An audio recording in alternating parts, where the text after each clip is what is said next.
Isaías capítulo 1, versículo de número 15. Por isso, quando estendeis as vossas mãos, eu, Deus, escondo de vós os meus olhos. Ainda que multipliqueis as vossas orações, não as ouvirei, porque as vossas mãos estão cheias de sangue. Lavai-vos e purificai-vos. Tirai a maldade de vossos atos de diante dos meus olhos. Cessai de fazer o mal. Aprendei a fazer o bem. Procurai o que é justo. Ajudai o oprimido. Fazei justiça ao órfão. Tradai da causa da viúva. Vinde então e raciocinemos juntos, diz o Senhor. Ainda que os vossos pecados sejam como a escarlata vermelha, eles se tornarão brancos como a neve. Ainda que sejam vermelhos como o carmesim, se tornarão como a branca lã. Se quiserdes e obedecerdes, comereis o bem desta terra. Feche sua Bíblia, feche os seus olhos.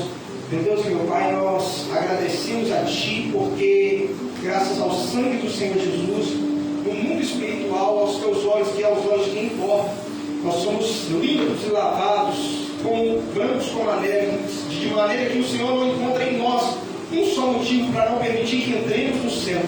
Ainda que tenhamos pecados na carne, ainda que tenhamos falhas, mas o sangue de Jesus cobre cada uma delas. E o Senhor nos vê como pessoas aceitas, como pessoas que são qualificadas para comparecer diante do Senhor, não porque tenhamos feito alguma coisa boa, ou porque tenhamos resistido à tentação de fazer alguma coisa errada, mas por causa do sangue do Senhor Jesus. Nada além do sangue do Senhor Jesus é o que nós confiamos nessa noite para nos achegar a Ti como nosso Deus e principalmente como nosso Pai. Por isso nós declaramos que somos gratos, reconhecemos e confessamos que é o sangue do Senhor Jesus que nos purifica de todo pecado e nos lava de toda injustiça. E por isso nós podemos hoje declarar com ousadia que somos filhos de um Deus grande e poderoso, que está no céu assentado no seu alto e sublime trono, e podemos comparecer diante dele, tanto agora para orar, como após a morte para viver com ele eternamente.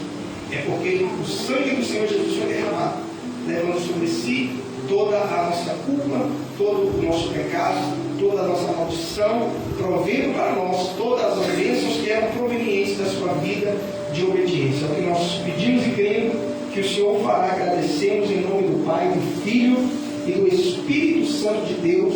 Se você crê nisso, diga amém, Jesus. O profeta Isaías, ele veio na terra 700 anos antes de Jesus. Ele vivia num tempo chamado tempo da lei. O que é a lei? A lei, você precisa alcançar diante de Deus a sua posição de justo, ou seja, você precisa buscar a justiça. Você precisa alcançar um status de justo. Aquele status que Adão tinha antes de cair no jardim, você tem que buscar ele. E como que se busca esse status na lei? Deus, ele te fala o que você tem que fazer, só que ele não te ajuda a fazer. Por que acontecia assim na lei? Porque lá no jardim do Éden, Deus falou com ele assim, está aqui a árvore da vida e outras árvores, e também está aqui a árvore do conhecimento do bem e do mal. Você deve, não só pode, mas deve comer de todas as árvores do jardim, inclusive a da vida, mas não deve comer da árvore do conhecimento do bem e do mal. O que ele queria dizer com isso? Comendo da árvore da vida, a minha vida vai entrar em você e vai te fazer a coisa certa. A minha vida dentro de você vai te purificar, a minha vida dentro de você vai te qualificar, a minha vida dentro de você vai te tornar alguém aceito na minha presença. E você não vai ter do que se gabar. Por quê? Porque você não é bom porque você é bom. Você é bom porque a árvore que você se alimenta te torna bom. Então você não tem do que se gabar. Uma pessoa que foi justificada, que está comparecendo diante de Deus porque faz a coisa certa por causa da árvore da vida. Porque afinal, Jesus disse, eu sou o caminho, a verdade e a vida. Então, ali fala dele representando a pessoa de Jesus. Então, nós que somos cristãos, nós não somos qualificados para estar diante de Deus porque nós sabemos o certo e o errado, o conhecimento bem e mal. Mas porque a vida de Deus entrou em nós no momento em que nós cremos no Senhor Jesus, e Ele é que nos qualifica, Ele é que nos justifica, Ele é que nos torna diante de Deus limpos, aceitos como filhos de Deus. Então você não tem o que se gabar, porque você é salvo pela graça de Deus. Você aceita porque você come da árvore da vida, que é Jesus. Você manifesta, você se alimenta de Jesus sempre que você, a primeira vez quando você o recebe, e sempre que você participa de um culto, sempre que você se alimenta da palavra, e aquela palavra está Jesus, você está se alimentando da árvore da vida. E o que é a árvore do conhecimento do bem e do mal? É o homem dizer assim: Deus, mas eu comendo da árvore da vida, eu fico dependendo do Senhor. Aí quando der tudo certo, eu vou ter que dizer que a glória é toda sua, que a honra é toda sua, e só deu certo porque o Senhor me fortaleceu, me capacitou e me deu condição de ficar bem. E eu estou parafraseando para você entender. É como se Deus dissesse assim: ué, mas não está bom não? Não está bom você não ter do que se gloriar, não ter do que se gabar e ser justificado e aceito na minha presença por causa de uma obra que eu fiz, por causa de uma coisa que parte de mim, no caso era a árvore da vida. Aí Adão, na sua inocência, o diabo enganou ele, e ela também, primeiramente ele, depois Adão. Por quê? Levou Adão a querer não depender de Deus, porque quando ele comia da árvore da vida, ele dependia de Deus. Quando ele comia, se ele comesse do conhecimento do bem e do mal, ele estava dizendo assim: Deus, faz o seguinte, vamos fazer o seguinte, o Senhor me dá o conhecimento do bem e do mal, do certo e do errado, aí o Senhor não precisa me ajudar não. E aí você vai ver que eu vou conseguir fazer a coisa certa quando for bom, ou quando eu tiver o conhecimento do bem, e quando for errado, eu tiver o conhecimento do que é mal, eu deixo de lado, porque eu sou capaz, eu já entendi como é que funciona. Então, a Bíblia diz que no momento em que ele comeu da árvore, primeiro que ele já desobedeceu de ter comido, porque não era para comer. Então, ali ele passou a ser um homem que depende de si mesmo, não mais, e aí ele não podia mais comer da árvore da vida. É como se Deus dissesse: não, já que você quer depender de você mesmo, então eu vou deixar você depender de você mesmo. E o homem, numa outra história mais para frente, estava no monte, e Moisés subiu no monte, e Deus já estava querendo facilitar a vida do povo, e Deus falou assim: ó, sobe o povo no monte, que vocês vão ser santificados na minha presença. No monte, o monte vai tremer, a nuvem vai descer, e a minha presença vai santificar vocês. Ou seja, vocês não vão ter do que se gabar de novo. Já tinha passado aí mais de 2.000 anos, 2.400 anos depois desse episódio do Jardim do Éden. Aí os homens falaram assim: nós vamos ter que subir, a presença de Deus lá, nossa, é muito, sei lá, é muita coisa. Vamos fazer o seguinte, Deus: Moisés sobe, ele vai, a gente fica aqui embaixo, e o Senhor fala com ele o que é para fazer, ele desce, nos fala, e a gente vai obedecer. Tudo que ele mandar, a gente obedece. Ou seja, voltou no mesmo princípio lá do jardim. Nós não queremos subir e ser santificados pela sua vida, pela sua presença, não. Nós queremos que o Senhor apenas nos dê o conhecimento do bem e do mal, que aí a gente vai fazer a coisa certa. Aí Deus falou: então vocês querem saber apenas o conhecimento do bem e do mal, vocês não querem que eu te ajude a fazer o certo ou o errado, não? Ou a resistir ao errado, não? Não, Deus, para quê? Eu subi um monte, vai ficar inteiro, vai, sabe, lá nesse monte, essa nuvem escura, a gente não confia, né? A gente cantou a música aqui agora, confia em ti. O povo lá não confiou, e eles acharam que era uma má notícia confiar em Deus, depender de Deus, depender que Deus santificasse isso. Aí Deus falou: então tá bom, já que vocês querem só o conhecimento do bem e do mal, que se você subir no monte, a minha vida, a da vida, no caso de Deus, vai santificar vocês, vocês vão ser uma nação santa, uma nação justa, que vai me servir, vai ser sacerdote e tal. Mas já que vocês querem só o conhecimento do bem e do mal, aí que veio a lei. E para que serviu a lei? Para que o homem soubesse do que é o certo e o errado, e para provar para ele que ele não era capaz de obedecer o certo e o errado. Então Deus começou com 10 mandamentos. Fala comigo assim: 10 mandamentos. Só que tem um detalhe: Deus deu o mandamento, mas Deus não ajudava a cumprir, não. Porque quando ele subia na presença de Deus, Deus mudava o coração dele, e eles ficariam uma pessoas que iam acabar cumprindo os 10 mandamentos por causa de Deus. Santifica. Você vê que Moisés era um cara bacana. Por que Moisés era o cara chamado mais manso da terra? Porque ele constantemente estava em contato com Deus. Constantemente Moisés estava na tenda com Deus, no monte com Deus. Ele estava sempre se aproximando de Deus o máximo que ele podia. Então Moisés era o cara mais manso da terra. Moisés tinha do que se gabar por ser manso? Não, por quê? Porque a mansidão dele era fruto daqueles momentos que ele passava na presença de Deus. Moisés era um cara que não tinha assim prazer em matar os outros. Às vezes precisou matar, porque na lei lá também, dependendo da situação, Deus mandava. Mas ele não ficava querendo matar, porque ele era o homem mais manso da terra. Mas ele poderia falar assim: eu sou manso, vocês são doidos, vocês querem matar os outros, eu não mato ninguém, eu sou manso. Ele não tinha do que se gabar. Por quê? Porque ele sabia que se ele não queria ficar matando os outros, é porque ele subiu no monte e a presença de Deus santificava o coração dele, e ele se tornava um homem misericordioso. Tanto que Deus falou assim: eu vou matar esse povo. E Moisés falou assim: não, se o Senhor quiser matar eles, eu peço que o Senhor risque meu nome, porque eu amo muito esse povo, eu tenho misericórdia desse povo. Você vê que o coração de Moisés já tinha se tornado parecido com o de Deus em algumas coisas. Por quê? Porque que ele estava se encontrando com Deus. Então, se você está aqui nessa noite hoje, tem desejo de vencer o pecado, de vencer a sua natureza humana, de vencer a sua humanidade que é falha e caída, o segredo não é você apenas ter, você ter o conhecimento do bem e do mal ajuda, mas você não pode confiar no conhecimento do bem e do mal. Você precisa passar tempo com Deus. Para quê? Para que a presença de Deus te capacite, para que a presença de Deus te santifique, para que a presença de Deus transfira para você a condição de não ser uma pessoa presa naquele pecado. Eu não sei se muitos de nós aqui já experimentamos isso, porque hoje você percebe que você não tem mais prazer em coisas que você tinha no passado. Por quê? Porque o tempo de que você vem aqui na igreja, na quinta, no domingo, o tempo que você ora na sua casa, o tempo que você já está salvo, desde o dia que você foi salvo, a presença de Deus já foi trabalhando na sua vida. Algumas pessoas, por não saber disso, que é por causa da graça de Deus que elas pararam com alguns pecados, elas pensam que elas pararam porque elas tomaram vergonha na cara, que é uma frase muito popular de falar aqui no Brasil. Eles pensam assim: não, eu não tinha vergonha na cara e agora eu tomei vergonha na cara. Eu parei com esse pecado, e quem não parou porque ele não tem vergonha na cara e eu tenho, então eu sou melhor que ele. Só que uma pessoa que pensa assim, ela pensa que ela parou porque ela está vencendo o pecado na força dela, na capacidade dela, na disposição mental dela. Só que na verdade o que fez ela melhorar na presença de Deus e ter uma força diferente contra aquele pecado é esse momento do louvor que a gente está aqui. Você passa um tempo e a presença de Deus te toca e você se torna um pouco mais capaz de vencer o pecado. Quando você dobra o seu joelho na sua casa, ou ora mesmo sem dobrar o joelho, você recebe a presença de Deus, porque Jesus disse: estarei convosco todos os dias até a consumação do século. Então, quando você tem essa convicção, você vai querer aproveitar cada oportunidade que você tiver de passar tempo na presença de Deus.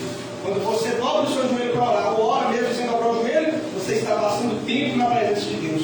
Quando você vem num culto de domingo como esse, no louvor ali você participa, a presença de Deus ela te toca e você se torna um pouco melhor.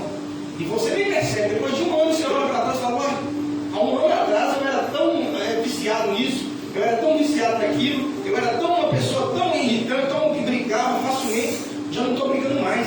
Será que é porque agora eu escolhi parar de brigar? Não é que você escolheu parar de brigar, é que a presença, porque você já tinha conhecimento do bem e do mal, de que era errado brigar. Quem aqui sabe que é errado brigar? Diga eu. A gente já sabe. Só que por que a gente briga? Se na hora que pisa no nosso cara a gente briga? Porque o conhecimento do bem e do mal não resolve. Você tem que ter a vida de Deus para te transformar. Você precisa ser lavado e remido no sangue de Jesus inicialmente, e depois disso você precisa permanecer. Por isso que Jesus disse: se permaneceres na minha palavra, sereis meus discípulos, conhecereis a verdade e a verdade vos libertará. Qual é o problema? A gente pensa que esse versículo é para o macumbeiro. Ah, o macumbeiro, deixa eu pregar aqui, é um culto na casa do macumbeiro, o macumbeiro está presente. Deixa eu ler aqui para ele: ó, conhecereis a verdade vos libertará. E na sua mente você já está pensando assim: ele tem os demônios, ele vai conhecer, eu vou falar de Jesus, e ele vai ser liberto dos demônios. Só que o texto não está falando para quem é macumbeiro, não está falando para quem é feiticeiro. Olha o que o texto diz, João 8,31: e disse Jesus aos judeus que criam nele: quem crê no Senhor Jesus tem a vida eterna. Quem tem a vida eterna jamais perecerá. Jesus diz para essas pessoas: se vocês que já creem em mim permanecerem na minha palavra, sereis verdadeiramente meus discípulos. E vocês então conhecerão a verdade, e depois a verdade vos libertará. Jesus, lembra que Jesus é o caminho, a verdade e a vida. No momento em que você está fora, você não é nem salvo, você não está nem no caminho. Mas no dia que você ouve uma pregação, seja na igreja, na televisão, e confessa Jesus com um coração sincero, você passa a estar no caminho. Você passa a estar fazendo parte do povo de Deus. Você passa a estar salvo. Já ali, não é tudo melhorar, não, é já no começo. Jesus disse: as minhas ovelhas vêm a mim e eu lhes dou a vida eterna.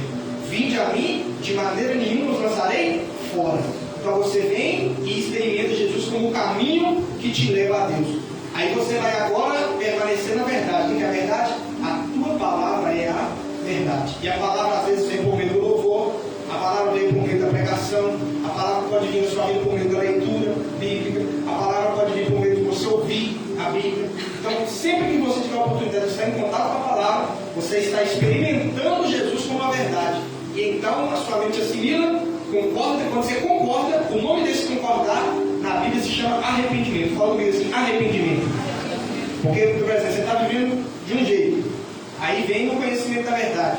Aí se você falar assim, mas Deus conhece o meu coração, mas eu não quero parar não, porque eu vou perder isso, vou perder um dinheiro, vou perder um relacionamento, você não arrependeu. Agora quando você vive um dia que a palavra falou que está errado, você fala, eu quero parar, eu quero vencer, eu quero largar isso. O nome dessa decisão é arrependimento. Quando você arrepende, Deus entra com a vida dele, e é com a vida de Deus que você melhora. É com a vida de Deus que você é líder. É com a vida de Deus que você que gostava de uma picuinha, agora a picuinha surge e você já não reage da mesma maneira. Você gostava de estar num ambiente dançando uma música de certa maneira, e hoje, se você imaginar que você está no meio daquele, você vê alguém lá falando, você, como que eu já fui num negócio desse, já participei de uma situação dessa, mas por que você parou e eles não pararam? Porque você experimentou da vida de Deus e eles não experimentaram. Não é porque você foi decisivo, você tomou uma decisão de servir a Deus. Não é a decisão de servir a Deus que te deu libertação. Foi a libertação que Deus te deu, que te deu graça para servir a Deus. Então você vai ter que se gloriar em Deus. O apóstolo Paulo disse, se alguém tiver que se gloriar, que se glorie no Senhor. Então quando você fala assim, eu parei, você está se gloriando. E Deus vai e fala. Não fala eu parei, fala Deus me libertou. O apóstolo Paulo, o apóstolo Pedro, depois que Jesus morreu e ressuscitou, ele falou assim, eu vou pescar. Aí os discípulos falaram assim, nós vamos com você, vamos o que? Pescar. A Bíblia diz que eles passaram a noite inteira e não pescaram nada. Por que eles não pescaram nada? Porque eles falaram assim, eu vou fazer, eu vou pescar. Agora Jesus aparece na vida deles ali, ressurreto, e fala assim, lança a rede para o lado direito. Vocês vão estar trabalhando debaixo da minha palavra. Agora não é mais vocês que falam que vai pescar. É eu que falei para você lançar a rede. Ele lançou a rede no mesmo lugar, do lado direito. Quando você lança do lado esquerdo, ela cai aqui e vai lá para o fundo do barco. Quando você lança do lado de cá, ela cai do lado de cá e vai para o mesmo lugar. Você reparar que não tem diferença. O que mudou não foi o lado do barco. O que mudou foi que eles estavam agora na dependência de Jesus. Porque Jesus deu uma palavra e eles obedeceram. Eles foram agora não confiando em si mesmos, assim, eu vou pescar. Eles foram agora confiando na palavra de Jesus, de permanecer na minha palavra, conhecereis a verdade e a verdade nos libertará. Então Deus quer que você aprenda essa lição que nós falamos do jardim do Éden, que é você rejeitar a árvore de conhecimento do bem e do mal apenas, não que é errado o conhecimento do bem e do mal, mas porque quando você confia nessa, dizendo assim, eu só preciso saber o que é o certo e o que é o errado. Se me falar, eu faço, Deus, pode deixar comigo. Deus não quer que você tenha esse pensamento. Deus quer que você fale assim, eu vou na igreja para ouvir a palavra, conhecer o bem e o mal, ok? Mas a minha dependência está em Deus. Não adianta Deus falar assim, olha, é errado a pornografia. Se a vida de Deus não vier te libertar, pode falar na sua cabeça um ano que é errado. Se vier a tentação, você vai cair. Se Deus pode falar, o pregador pode falar na sua mente um ano que a pessoa tem que ser desmista, que a pessoa tem que ser generosa nessa questão do dinheiro. Pode falar um ano, você já sabe, se te perguntar, você até responde. Mas se você não teve a mente aberta para começar a fazer, é porque a vida de Deus ainda não entrou naquela área. Pode ser que entrou em outra. Você já é filho de Deus, já é salvo, mas naquela área ainda não entrou. Então o que você tem que pedir desesperadamente para Deus é, Deus, me dê a mesma graça que me salvou, me dê ela também para me libertar. Porque não adianta o Senhor me dar apenas o conhecimento do bem e do mal. É bom, ajuda a clarear as ideias, que você já fica sabendo o que é o certo e o errado. Mas a verdade é que o verdadeiro poder para vencer o diabo, para vencer o pecado, para vencer a sua natureza, não é você vir no culto e receber a informação. É muito bom. Mas o mais importante é você confessar para Deus que não consegue. É você dizer, Deus, o pastor falou lá que é certo e errado, ou seja, me deu o conhecimento do bem e do mal. Mas eu já percebi que não é uma boa ideia depender de mim mesmo. Então agora eu quero depender do Senhor. Eu percebo que está errado isso, pela graça do Senhor, me liberte. Pela graça do Senhor, me transforma. E aí o sangue do Senhor Jesus que te purificou no Espírito, porque nós somos três. Diga comigo assim, nós somos três. Diga assim, Espírito, alma e corpo. Todo filho de Deus, todo, sem exceção, o mais forte espiritual, que já foi teve experiência forte com Deus, como Paulo, que foi arrebatado até o céu. E até aquele cristão mais fraquinho na fé, que não sabe nada de Bíblia, que foi salvo naquele dia, todos eles têm Jesus 100% no seu espírito. Está aqui em 1 Coríntios, capítulo 6, versículo de número 17, que diz, olha lá, mas o que se ajuda com o Senhor é um espírito com ele. Então lá no seu espírito você tem Jesus 100%. Por isso que, tipo assim, você já começa a se arrepender. Você vê que se você faz mal para alguém, você fica triste, você peca, sua mente culpa você. Por quê? Porque você já tem o Espírito de Deus. Uma pessoa que não é salva, ela não tem esse sentimento não. Uma pessoa que não é salva, quando ela mata alguém, ela não sente culpa. Quando ela adultera, ela não sente culpa. Quando ela faz qualquer coisa que é pecado, ela não sente culpa. A prova de que você é de Deus é que você consegue se arrepender. Porque arrepender não é para você ser salvo. Arrepender é porque você já é de Deus. Para ser salvo é você crer. Jesus disse que todo aquele que crê será salvo. Não disse que crê e arrepender. Então arrepender é uma graça que Deus te dá. E aí você pode pegar ela ou não. É por isso que diz arrepender, porque o rei da prova. Arrepender é do rei, não é para ir para o céu. Porque todo aquele que crê no Senhor Jesus, ele será salvo e vai ser salvo do Espírito Santo. O Espírito Santo que vai produzir nele, inicialmente, ele arrepender. Mas lá na frente pode ser que ele endureça o coração e caia no pecado e não se arrependa mais. E aí o que vai acontecer com ele? Ele já se tornou filho de Deus? Se tornou. Ele vai para o céu. Mas porém, ele não herdará o reino de Deus. Diga comigo assim, vai para o céu, mas não entrará no reino dos céus. Você vê que tem uma diferença. Uma coisa é você ser salvo, ir para o céu. Todos esses que encaixam nesse versículo aqui, ó, vai receber Jesus, vai passar a eternidade com Deus. Mas para diferenciar aqueles crentes que valorizou, que serviu a Deus, que buscou melhorar, Deus tem um tempo na Bíblia de 1000 anos. Fala comigo assim, 1000 anos. Para quê? Porque a Bíblia diz que um dia do Senhor é 1000 anos. 1000 anos do Senhor é um dia. Jesus disse, naquele dia, você vai ver aquele que serviu a Deus e o que não serviu, ou seja, o servo bom e fiel e o servo inútil. Os dois é de Deus, porque se não é de Deus, não tem como servir. E aí, o que vai acontecer? Vai cumprir na sua vida, Pedro, capítulo de número 1, versículo de 9, 7 ao 9, diz assim, ó, porque a prova da vossa fé, muito mais preciosa do que o ouro, perece provado pelo fogo, se acha em louvor e honra e glória na revelação de Jesus Cristo, ao qual, não havendo visto mais, o qual, não o vendo agora, mas crendo, vos alegrais com gozo indescritível e glorioso, alcançando o fim da nossa fé. Fala assim, o fim da nossa fé. Qual que é o fim da nossa fé? A salvação das nossas almas. Qual que é o início da nossa fé? A salvação do nosso espírito. Como nós vemos lá em 1 Coríntios 17. Quando você chega na igreja, no dia que você entrega sua vida para Jesus, o seu espírito se une ao de Deus. Quem se une ao Senhor é um espírito com ele. Mas agora para frente Deus quer trabalhar na sua alma. E é a sua alma que ele, para o espírito ele é o caminho. Para a sua alma ele é a verdade. Então quando você permanece na verdade, na alma, ele vai te libertando. Ele vai te transformando. Você vai percebendo um ano após o outro. Você está melhor. Você é dominado por um lado e já não é mais. Por quê? Porque a vida de Deus te transformou. Só que quando você entende o jeito certo, fica mais fácil. Você não fica batendo cabeça. O diabo, porque quem não sabe disso, o diabo fica assim. Aí ele não sabe, então ele caiu, ele errou, brigou com alguém, já vou lançar na mente dela que ela vai para o inferno, porque ela não vai querer ir para a igreja, não. Ela não vai querer ir para a igreja porque ela acha que ela vai para o inferno, para que ela vai ir para a igreja? Aí ela fica pensando assim, nossa, eu vou para o inferno, vou nem para o culto não, nem compensa esse diabo, não compensa nem orar, não, porque eu vou para o inferno mesmo. A cabeça da pessoa que não crê corretamente, e o diabo sabe que ela não crê, então ele lança esse pensamento. Agora, quando uma pessoa crê corretamente, a Bíblia diz que nenhuma condenação há aos que estão em Cristo Jesus. Por quê? Porque eles estão em Cristo Jesus. Diante de Deus, como filhos, eles são alvos mais que a neve. Mas ainda não resolveu a vida. Mas se for filho de Deus, porque tem dois títulos diante de Deus. Diga assim, filho e servo. Todo mundo que é de Deus tem dois títulos, no mínimo, filho e servo. A posição de filho, ela é dada pela graça de Deus. E Deus olha lá do céu e vê você algo mais que a neve. Em que sentido? No sentido espiritual, que o sangue de Jesus te lava. Mas ainda bebe. Se for filho de Deus, Deus olha lá do céu e não vê um filho que bebe. Deus vê um filho algo mais que a neve. Pode ser que porque bebe, não vai conseguir servir a Deus também, porque as pessoas não vão dar conta do crédito. Aí ele vai ser um servo ruim. Mas o filho ele é.